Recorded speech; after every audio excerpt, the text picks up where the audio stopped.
Okay, welcome everyone. We are here today with our fourth installment.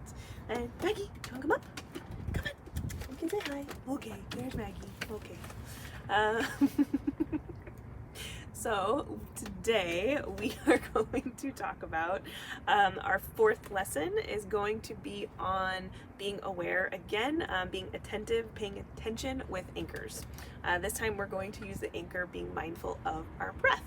So we're going to do as we do every time with our opening sequence, and we are going to take a moment with the bell and 3 breaths. So you can get into whatever posture is comfortable yet alert for you, and close your eyes or softly lower your gaze. So whatever works for you.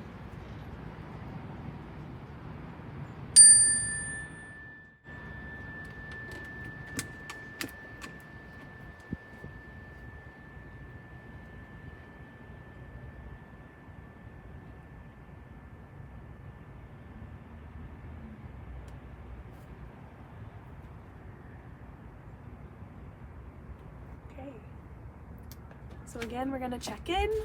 I'll put that chart up so you can now just pay attention where you're feeling, where your energy level is, whether you're feeling pleasant or unpleasant. Just check in with yourself. And also we're going to check in with what we're thinking so far. So in the first lesson, it was that paying attention versus distraction. So are you still being aware of when you're paying attention and when you're distracted? And the second lesson of being aware of our body when we're still and when we're in movement. So have you been able to still notice that and pay attention to when you're paying attention and noticing when you're distracted and noticing what things distract you and noticing what you're doing that really is easy for you and facilitates that paying attention more simply. And then the third time we talked about that steadying of attention and that idea of anchor. And we're going to continue that idea of anchor today in our exploration. But just last time it was anchoring to sound, to the sounds around you. So how were those experiments for you? Using those tools of attention versus distraction and stillness versus movement in our body and that attention to sound. Did you notice anything? Were you able to notice if sounds were pleasant or unpleasant? Were you able to check, like, how did you know if a sound was pleasant or unpleasant? Was it something in your body? Was it a memory it stored that kind of brought up for you? So we're going to head now into exploration, and so I will see you there. For exploration today, our first question is, what are 3 things that you can do without even having to think about them? So just 3 things that your body does without you having to think about it. So I know for me, obviously, it's breathing. I don't think about that every time. My heart is beating, my blood is pumping. Even sometimes when I'm walking, I'm not even really thinking about walking. Like, I'm not like, okay, right foot, left foot, right foot, left foot. It's just happening. So now, what are three things you can do without thinking about them, but you do differently when you pay attention to them? So one thing I notice is that when I'm breathing, when I pay attention to my breathing, it's different. So we're always breathing, right? Whether we're thinking about it or not, and that's a good thing, right? If we had to actually think about breathing in order to do it, we'd get distracted and probably forget, and we'd die like instantly. So it's a good thing that our body will just breathe without us having to really think about it and pay attention to it. So today we're going to talk about being mindful of our breath. Before we do that, I want to take a step back and share a basic overview of the nervous system of our body, because the breath and the nervous system are deeply connected to each other. And for our purpose here in mindfulness class, this is a simplified version. I'm not the science teacher, right? This is a simplified version of how it works, and I'm not going to be testing you obviously on terminology or anything like that, but it's very helpful to have a foundation, just a foundational underlying understanding of how all these different things piece together and work together for us. So there's the autonomic nervous system, see? And that regulates a lot of the important functions in our body: digestion, blood pressure, heart rate, breathing. And it does this well outside our conscious awareness. Again, all these things we're not commanding with our brain: heart, beat, pump blood through lungs, breathe. All of this stuff is just happening in our autonomic nervous system. And it does this in two parallel branches. So there's the sympathetic nervous system and the parasympathetic nervous system. Again, don't get bogged down by this. I'll show you a chart in just a moment. So they're complex. They're like very complex systems in our body, and they regulate, and depending on what we're trying to do and what's happening in our environment, they regulate our body systems in different ways. And they call on different resources for us as to whatever's needed at the time.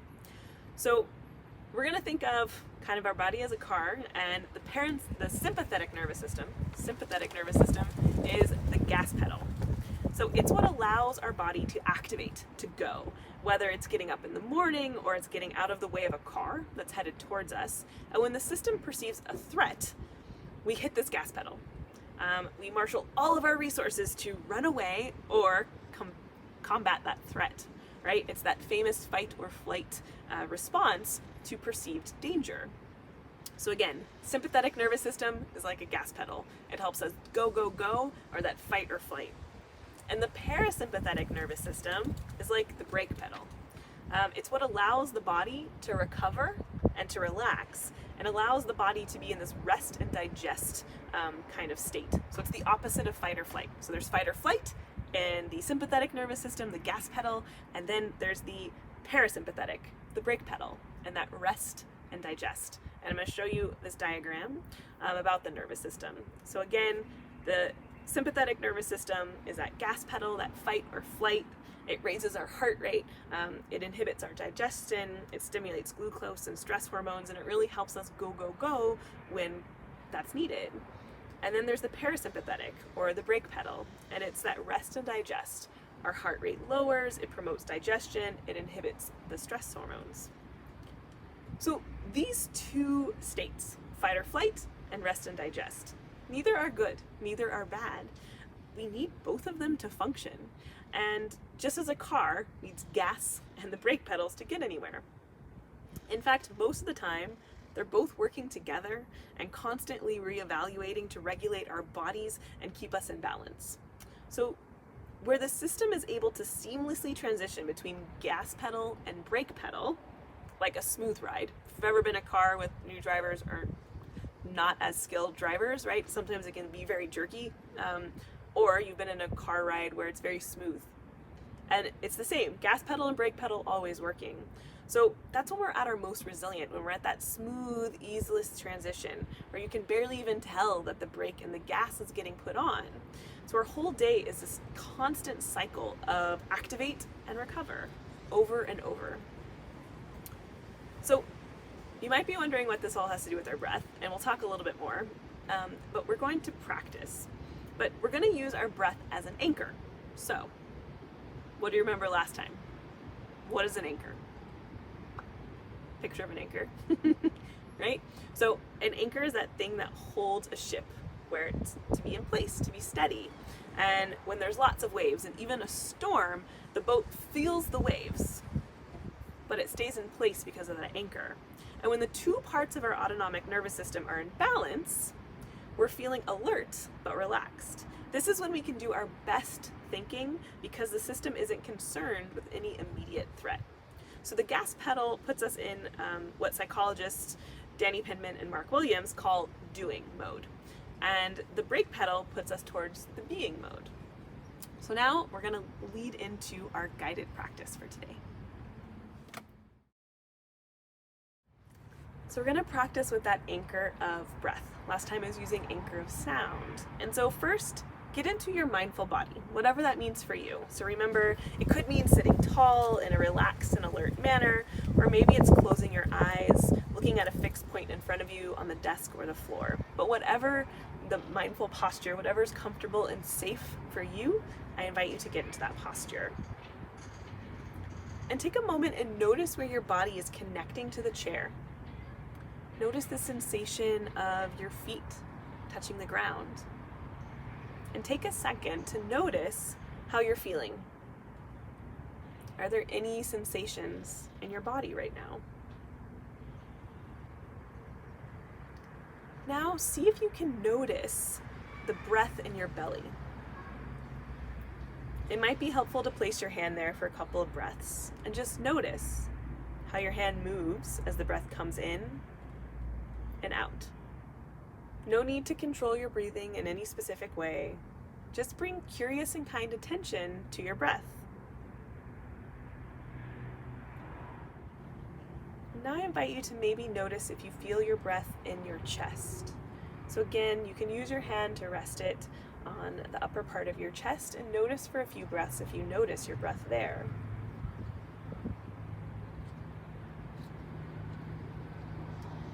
Just be kind and curious to what happens when you feel your breath. And now bring attention to your mouth and your nose. And you have your masks on, so maybe you can, if you're home and watching this, you can put your hand in front of your mouth and your nose.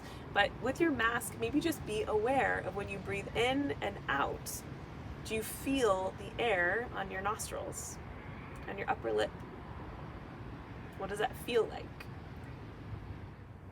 So we just took a moment to practice noticing our breath in our belly, our chest, and our nose and mouth. So now I encourage you to use whichever place that sensation felt the strongest and the most pleasant. This can be your anchor spot, where you pay attention to your breath. So that belly rising and falling, or that chest going up and down, or that nostrils, the feeling of that breath. And we're going to notice our breath there for a few moments. If you notice yourself thinking or having lots of thoughts, remember that's okay. It's normal. And when thoughts do arise, see if you can bring your attention back to the sensation of the breath on your belly or your chest or your nose. And even if that's difficult, that's okay. Remember, with mindfulness, we're not trying to do anything at all. We're just being. We're just being here.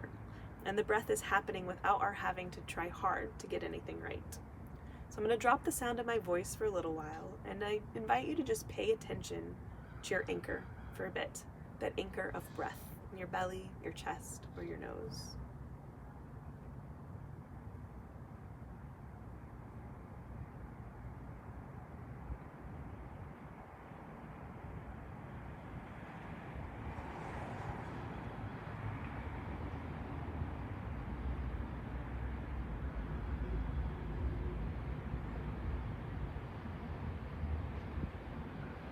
I invite you to just notice where your attention is right now, whether it's on your breath or thinking about other things. And in just a moment, I'm going to ring the bell again. And when you no longer hear the sound, I invite you to gently open your eyes or bring your gaze back upward.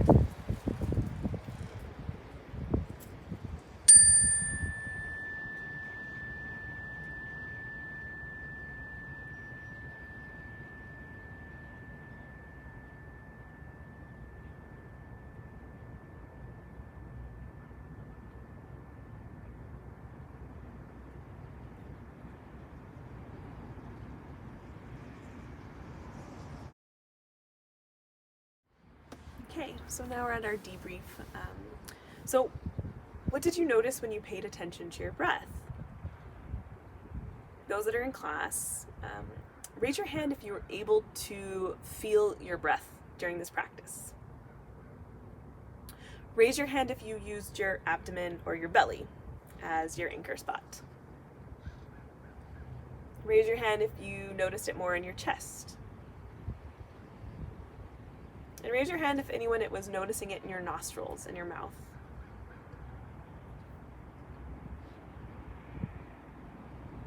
Now, what did it feel like? What did you notice? What sensations let you know you were breathing in? Did you notice differences of breathing in and breathing out? Maybe you noticed a rise and the fall, or kind of a sensation above your lip. Raise your hand if some part of your breath felt pleasant. Raise your hand if some of this felt unpleasant. Either are fine. Either are practicing mindfulness. Did anyone notice thoughts? Did you notice thoughts coming in?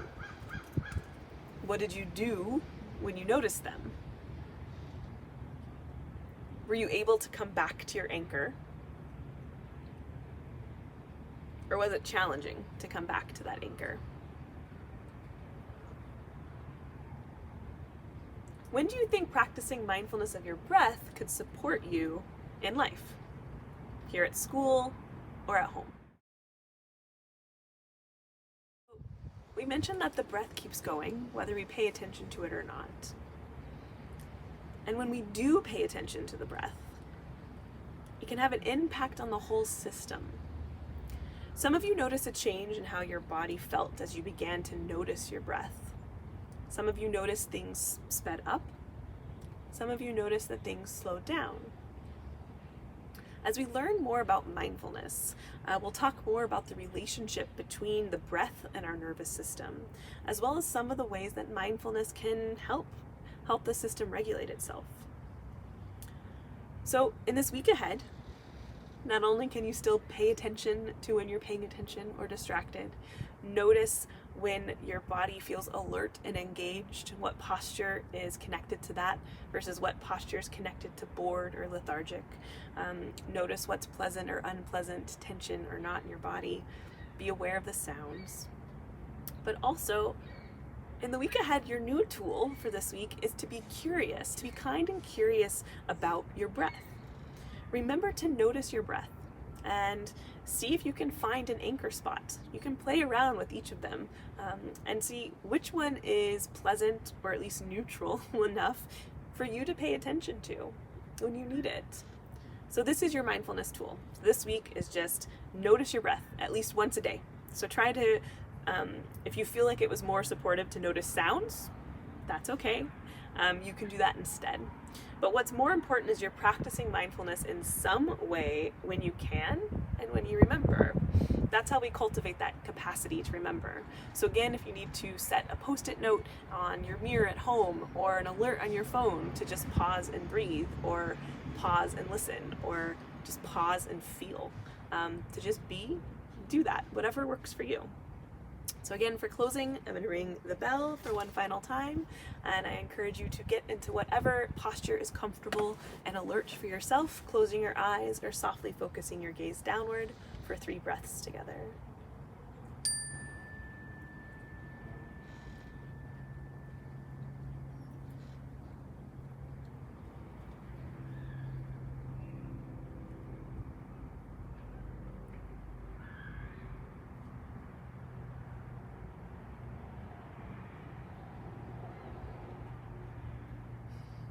Thank you all, and have a beautiful day. I'll see you next time.